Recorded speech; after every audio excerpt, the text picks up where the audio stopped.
মাদ্রাসার সেই ছোট ছোট ছাত্রছাত্রীদের দিকে যদি একবার গভীরভাবে তাকাও, বুকটা হালকা না ভারী হয়ে যাবে।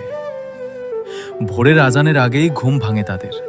যখন অন্যরা মায়ের কোলে আরাম করে ঘুমায়, তখন তারা ঠান্ডা পানি দিয়ে উজু করে কাঁপতে কাঁপতে নামাজে দাঁড়ায়।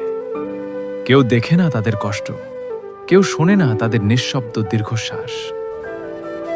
একটা ছোট বাচ্চা যার হাতে থাকার কথা খেলনা, সে হাতে তুলে নিয়েছে কিতাব। যার চোখে থাকার কথা স্বপ্নের রঙিন ছবি, তার চোখ লাল হয়ে থাকে রাত জেগে পড়ার কারণে।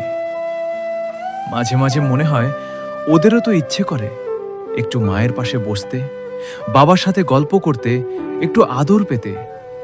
কিন্তু না, তারা চুপচাপ সব সহ্য করে। অনেকের বাবা মা দূরে, ঈদের দিনেও কেউ কেউ বাড়ি যেতে পারে না।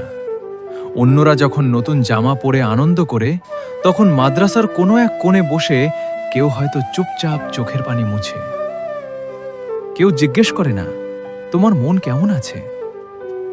খাবার সবসময় ভালো হয় না, জীবনটাও সহজ না, তবুও তারা হাসে, কারণ তারা জানে তারা আল্লাহর জন্যই এই পথ বেছে নিয়েছে। সবচেয়ে কষ্টের ব্যাপার জানো কি? ওরা কখনো নিজের কষ্ট কাউকে বলে না।